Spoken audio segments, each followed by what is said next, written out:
आप सभी का स्वागत है ओनली न्यूज नेशन में। बड़ी खबर आ रही है कि कृषि बिल पर सुप्रीम कोर्ट का बड़ा फैसला, किसानों ने छोड़ दिया मोर्चा, आंदोलन हुआ खत्म। चलते हैं बड़ी खबर की ओर। नए कृषि कानून को लेकर सुप्रीम कोर्ट और सरकार के बीच टकराव की स्थिति आती है तो क्या हो सकता है।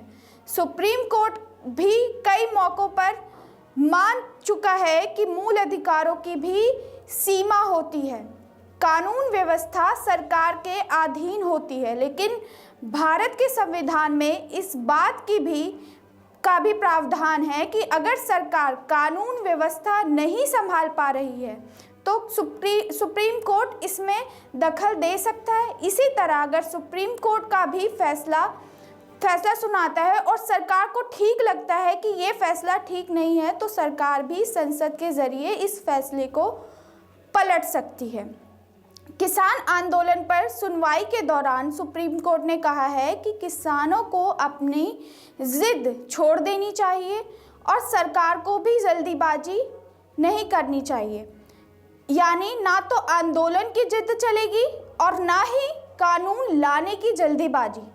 सुप्रीम कोर्ट ने कहा है कि किसान सड़कों को ब्लॉक करके इस तरीके से आंदोलन नहीं कर सकते, जबकि कोर्ट ने सरकार से पूछा है कि क्या वो कुछ दिनों के लिए इन कानूनों को रोक नहीं सकती हैं।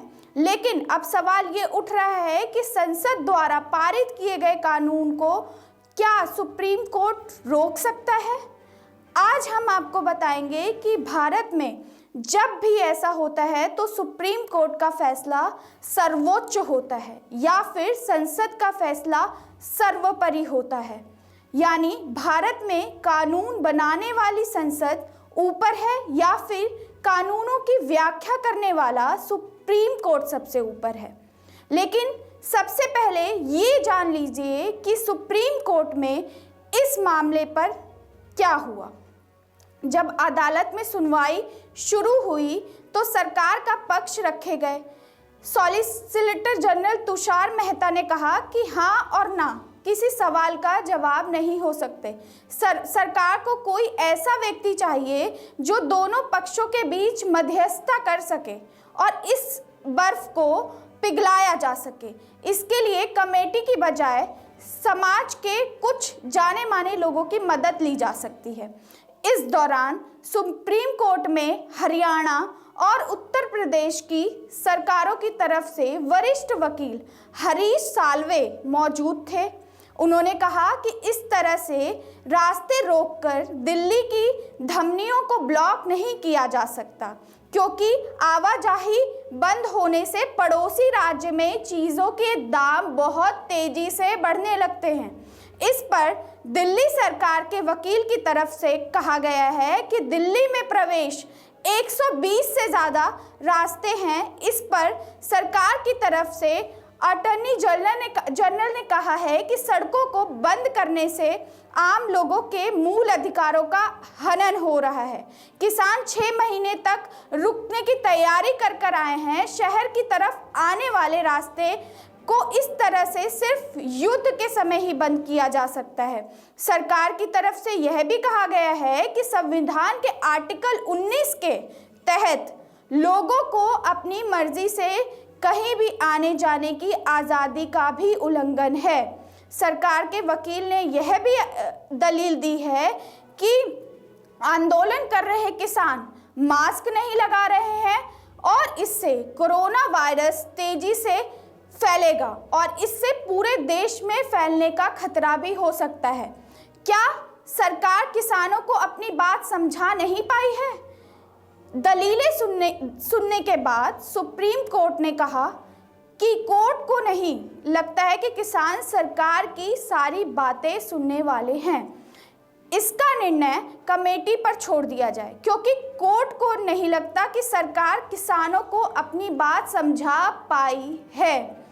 इसके बाद सुनवाई कर रही बेंचों ने कहा है कि कोर्ट एक स्वतंत्र कमेटी बनाने पर विचार कर रहा है, जिसके सदस्य दोनों पक्षों की बात सुनेंगे और अब ये आंदोलन अहिंसक तरीके से जारी रह सकता है। लेकिन इस दौरान ना तो किसान हिंसा भड़का सकते हैं और ना ही पुलिस ऐसा कुछ करेगी जिससे हिंसा भड़क जाए, और इस तरह से शहर में को बंधक भी नहीं बनाया जा सकता। लेकिन इसके बाद सुप्रीम कोर्ट ने जो अहम बात कही वो आंदोलन कर रहे किसानों और देश के सभी लोगों को बहुत ध्यान से सुनना चाहिए, क्योंकि कोर्ट ने कहा है अगर कोई भी प्रदर्शन सिर्फ तभी तक संवैधानिक है जब तक इसे किसी के जीवन को खतरा नहीं पैदा होता है और जब तक कि ये दूसरे लोगों के लिए परेशानी नहीं बनता। सिर्फ प्रदर्शन के लिए के नाम पर प्रदर्शन ठीक नहीं है, इसका कोई उद्देश्य होना चाहिए। केंद्र सरकार और किसानों को आपस में बात करनी होगी और अगर इस प्रदर्शन के उद्देश्य सिर्फ प्रदर्शन नहीं बल्कि कुछ और हैं तो सुप्रीम कोर्ट इसका भी ध्यान रखेगा। पंजाब सरकार की ओर से पेश वरिष्ठ वकील और कांग्रेस नेता पी चिदंबरम ने कहा है कि किसान अहंकारी सरकार से लड़ रहे हैं और उन्हें दिल्ली आने से रोका गया है। इस पर सुप्रीम कोर्ट ने कहा अगर इतनी बड़ी संख्या में लोग दिल्ली आ गए तो उन्हें नियंत्रित कैसे किया जाएगा। इस बीच भारतीय किसान यूनियन के वकीलों ने कहा कि हम कृषि प्रधान देश में रहते हैं, किसी कॉरपोरेट प्रधान देश में नहीं। सरकार सबका साथ सबका विकास की बात करती है, लेकिन किसान आज कृषि कानून के खिलाफ प्रदर्शन कर रहे हैं और सड़कों पर हैं। अगर सरदार पटेल भी ज़रूरत से ज़्यादा लोकतंत्र के पक्ष में होते तो क्या होता भारत का भविष्य। आंदोलन जारी रखने की इजाज़त कुल मिलाकर सुनवाई का नाम दे रही है। सुप्रीम कोर्ट ने किसानों के प्रति हमदर्दी दिखाई, उन्होंने आंदोलन जारी रखने की इजाज़त दे दी, लेकिन ये शर्त भी लगा दी कि इसके नाम पर शहर को बंधक नहीं बनाया जा सकता और ना ही हिंसा के लिए उकसाया जा सकता। जबकि सरकार ने कहा कि सरकार नए कृषि कानून को लेकर जल्दीबाजी ना करे। हम आपको बताएंगे अगर सरकार ने इन कानून को होल्ड नहीं किया तो फिर ये आंदोलन किस दिशा में जा सकता है। प्रधानमंत्री नरेंद्र मोदी ने एक ट्वीट करके कहा है कि देश भर में के किसान को कृषि मंत्री की यह चिट्ठी जरूर पढ़नी चाहिए। अब इस मुद्दे पर आते हैं कि अगर कभी सुप्रीम कोर्ट और सरकार के बीच नए कृषि कानून को लेकर टकराव की स्थिति आती है तो क्या हो सकता है। पहली बात ये कि जब सरकार कोई कानून लाती है और सुप्रीम कोर्ट को यह लगता है कि इस कानून से लोगों के मूलभूत अधिकारों का हनन हो रहा है तो सुप्रीम कोर्ट कानून को खारिज कर सकता है। इसी तरह अगर सुप्रीम कोर्ट कोई बड़ा फैसला सुनाता है और सरकार को लगता है ये फैसला ठीक नहीं है तो सरकार भी संसद के जरिए इस फैसले को पलट सकती है, तो आपका मूलभूत अधिकार वहाँ काम नहीं आता। लेकिन यहाँ ये ध्यान देना होगा कि ये बात सुप्रीम कोर्ट को नहीं मौके पर मान चुका है कि मूल अधिकारों को भी सीमा होती है। इसे आप एक पुरानी कहावत के जरिए समझिए। बचपन में स्कूल में पढ़ाई के दौरान शायद आपने ये कहावत सुनी होगी जिसके मुताबिक आप तभी तक अपनी छड़ी घुमा सकते हैं जब तक वो किसी के नाक को ना छुए, यानी किसी को इससे चोट ना पहुंचे। लेकिन जैसे ही आपकी आज़ादी किसी दूसरे की आज़ादी छीनती है तो आपका मूलभूत अधिकार वहां पर काम नहीं आता।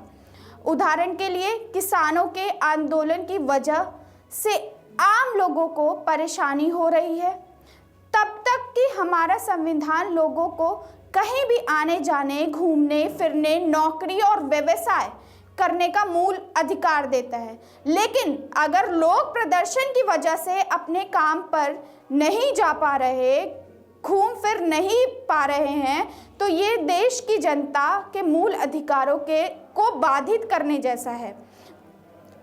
कानून व्यवस्था सरकार के अधीन होती है, लेकिन भारत के संविधान में इस बात का भी प्रावधान है कि अगर सरकार कानून व्यवस्था नहीं संभाल पा रही है तो सुप्रीम कोर्ट इसमें दखल दे सकता है। कानूनों की अंतिम व्याख्या सुप्रीम कोर्ट ही कर सकता है। भारत के संविधान में लिखा है कि सुप्रीम कोर्ट संविधान का रक्षक है, लिहाजा कानूनों की अंतिम व्याख्या सुप्रीम कोर्ट ही कर सकता है। लेकिन कई मौके पर सुप्रीम कोर्ट ने सरकार के फैसलों को पलटा है और कई मामले में सरकार ने भी सुप्रीम कोर्ट के फैसले को नहीं माना। सुप्रीम कोर्ट आमतौर पर हर साल सरकार द्वारा बनाए गए 4-5 कानूनों को खारिज करता है, लेकिन सरकार सुप्रीम कोर्ट के फैसले को बहुत कम मौकों पर पलटती है।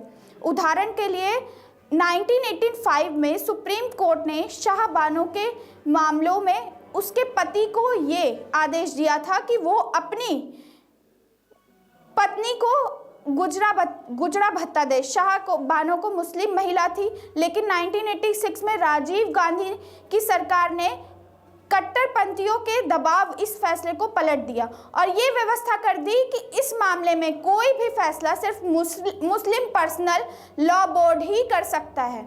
वर्ष 2016 में केंद्र सरकार सरकारी योजनाओं के लाभ के लिए आधार कार्ड अनिवार्य बनाने का कानून लेकर आई थी, लेकिन 2017 में सुप्रीम कोर्ट ने फैसला सुनाया कि इसके लिए आधार कार्ड अनिवार्य नहीं हो सकता, क्योंकि ये जनता के मूलभूत अधिकारों का हनन है। इसी तरह 1989 में बना SC/ST कानून भी है। इसके तहत अनुसूचित जाति और जनजाति के किसी भी व्यक्ति के साथ भेदभाव करने वालों को बिना किसी सुनवाई के पीछे FIR दर्ज कराने और जेल में डालने का प्रावधान था। लेकिन 2018 में सुप्रीम कोर्ट ने कहा कि सीधे FIR करने से पहले जांच होगी, फिर जरूरत पड़ने पर FIR दर्ज की जाएगी। कुछ दिनों बाद केंद्र सरकार ने सुप्रीम कोर्ट के इस फैसले को बदलकर पुराना कानून लागू कर दिया। इस तरह 2017 में सुप्रीम कोर्ट ने ट्रिपल तलाक को असंवैधानिक करार दिया था। इसके बाद 2019 में सरकार ट्रिपल तलाक को खत्म करने के लिए 2019 में एक कानून लेकर आई। भारत के संविधान में प्रावधान है कि सुप्रीम कोर्ट संसद के द्वारा बनाए गए कानून की समीक्षा कर सकता है, उसे रद्द भी कर सकता है, और अगर किसी विषय में कोई कानून नहीं है तो सुप्रीम कोर्ट का फैसला ही लॉ ऑफ द लैंड माना जाता है। लेकिन शर्त यह है कि संविधान के मूल ढांचों के साथ छेड़छाड़ ना करता हो। उदाहरण के लिए कुल सुप्रीम कोर्ट में तलाक और गुजरे भत्ते के लिए पूरे देश में एक जैसे कानून लागू करने की याचिका दायर की है। फिलहाल इस संबंध में देश में कोई कानून नहीं है, लेकिन अगर भविष्य में सुप्रीम कोर्ट कोई फैसला सुनाता है तो वो लॉ ऑफ द लैंड बन जाएगा और तब सरकार को भी देर सवेर इस मामले में कानून लाना होगा। संसद और सुप्रीम कोर्ट में से कौन ऊपर है? लेकिन संविधान में कहीं भी ये बात स्पष्ट तौर पर नहीं लिखी है कि संसद और सुप्रीम कोर्ट से कौन ऊपर है। हालांकि यह तय है कि संसद को कानून बनाने का अधिकार है और सुप्रीम कोर्ट को इसकी समीक्षा करने का।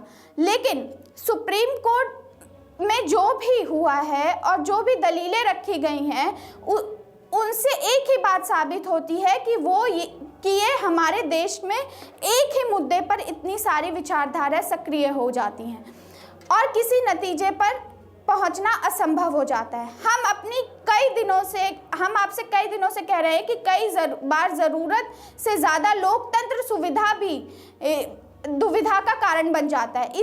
और सुप्रीम कोर्ट ने एक मुद्दे पर इतने सारे लोगों की अलग अलग राय सुनकर आप भी समझ सकते हैं कि हम ऐसा क्यों कह रहे हैं। वीडियो में बस इतना ही। हमारे साथ बने रहने के लिए वीडियो को शेयर, लाइक और कमेंट जरूर करें। धन्यवाद। बहुत जल्द आ रही है ओनली न्यूज ग्रुप की news magazine the news ocean, जहां आपको मिलेगी हर खबर सच की तह पर।